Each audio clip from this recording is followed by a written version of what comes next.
Hello friends, the ज्ञान academy YouTube channel में आपका स्वागत है। मैं पिछले क्लास में बिहार के प्रागैतिक इतिहास के बारे में बताया था, जिसमें पूरा पाषाण काल, मध्य पाषाण काल, नवपाषाण काल, ताम्र पाषाण काल के विषय में जानकारी दी थी कि यहाँ कहाँ कहाँ से साक्ष्य मिले थे। आगे का हम वैदिक युग के बारे में जानेंगे कि वैदिक युग में कहाँ कहाँ से किस किस ग्रंथ से साक्ष्य मिले हैं बिहार के बारे में। तो हम स्टार्ट करते हैं। वैदिक युग 1500 से 600 ईसा पूर्व तक चला था। ऋग्वेद में बिहार को कीकर कहा गया, उसके शासक को प्रेमगद कहा गया। अथर्ववेद में मगध और अंग का चर्चा है। अथर्ववेद में यजुर्वेद में विदेह राज्य का उल्लेख है। सतपथ ब्राह्मण यजुर्वेद का एक भाग है, जहां बिहार के भौगोलिक स्थिति के बारे में जानकारी मिलती है। सबसे पहले सतपथ ब्राह्मण में भौगोलिक स्थिति की जानकारी मिलती है। उसके बाद यहीं पे सदा गंडक नदी की चर्चा भी सतपथ ब्राह्मण में ही मिलती है। विदेह माधव को आर्य संस्कृति का विस्तार करता कहा जाता है। बिहार में किया राजा जनक को विदेह का सम्राट कहा जाता है। रामायण में मलद या करुणा क्षेत्र शब्द का प्रयोग किया गया है, जो बिहार के बक्सर क्षेत्र के लिए किया गया है। वायु पुराण में और पद्म पुराण में राजगीर, गया और पुनपुन के विषय में जानकारी मिलती है। गया को असुरों का क्षेत्र कहा गया है।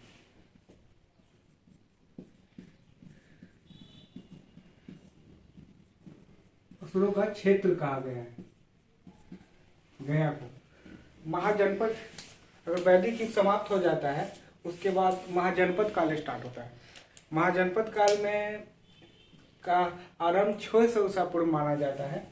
यहाँ 16 महाजनपदों का उल्लेख मिलता है। ये भगवती सूक्त जो है जैन साहित्य है।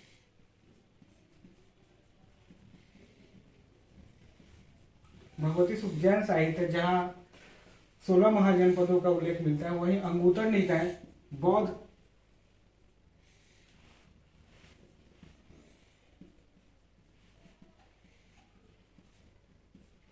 साहित्य है, जहाँ 16 महाजनपदों का उल्लेख मिलता है।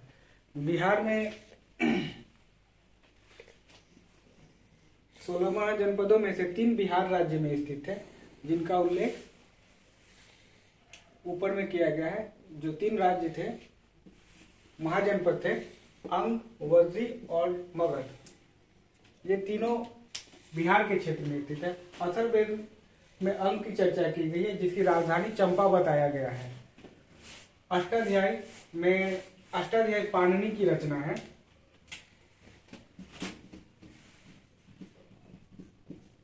पाणिनि की रचना है अष्टाध्यायी, जिसमें अंग को कलिंग या पुंडरू कहकर संबोधित किया गया है।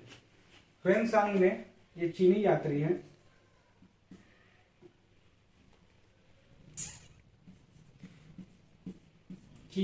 हैं, जिसने चेनप्पो कहकर अंग को संबोधित किया है।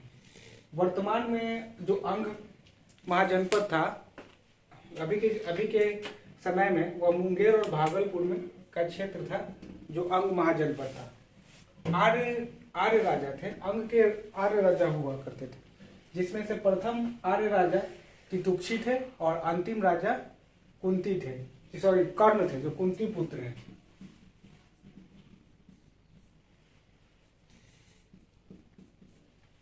बिंबिसार ने अंग महाजनपद को मगध में मिला लिया।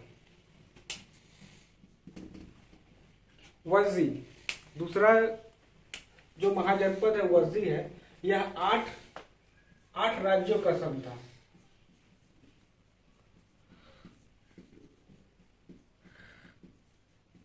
8 राज्यों का संघ था, जिसके प्रमुख चेतक थे।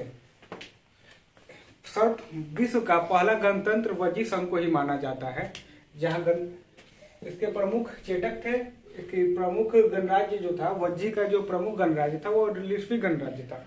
और लिच्छवी गणराज्य या वज्जी की राजधानी जो थी वैशाली थी। इसकी स्थापना राजा वैशाल ने किया था। राजा वैशाल के द्वारा वैशाली की स्थापना की गई थी। लिच्छवी के लिए राज्य शब्दोपजीवी शब्द का प्रयोग अर्थशास्त्र में किया गया है। यह अर्थशास्त्र चाणक्य द्वारा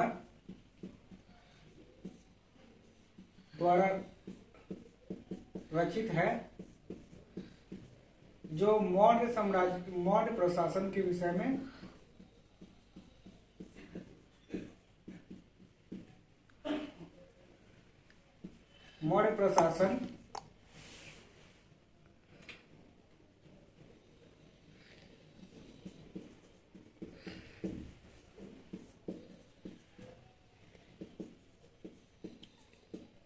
में जानकारी देता है। अजातशत्रु ने मगध को अपने राज्य में मिला लिया। अजातशत्रु ने वज्जी संघ को अपने राज्य में मिला लिया।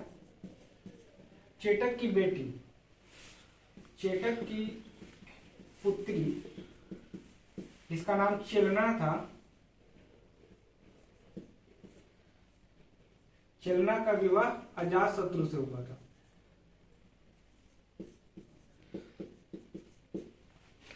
चेलना का विवाह अजातशत्रु से हुआ था। यह अजातशत्रु जब वज्जी संघ बहुत मजबूत गणराज्य हुआ करता था, तो उस समय अजातशत्रु ने अपने यहाँ से एक सेनापति को भेजा, जो उसको गुप्त रूप से भेजा। उसका नाम था वस्कर। ये अजातशत्रु ने वस्कर को लिच्छवी गणराज्य को तोड़ने के लिए भेजा। और इसके विषय में गौतम बुद्ध ने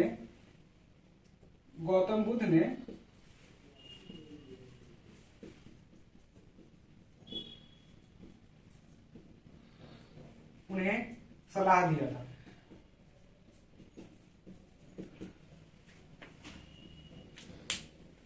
हम लोगों ने वैदिक युग पढ़ लिया। वैदिक युग के रिकैप कर लेते हैं थोड़ा सा। ऋग वैदिक में बिहार को कीकर कहा गया। अथर्ववेद में अंग तथा मगध जनपद का उल्लेख है। यजुर्वेद में विदेह राज्य का उल्लेख है। सतपथ ब्राह्मण में सर्वप्रथम बिहार के भौगोलिक स्थिति की जानकारी सतपथ ब्राह्मण में मिलती है। सदा नीरक गंडक नदी की भी चर्चा सतपथ ब्राह्मण में ही किया गया है। विदेह माधव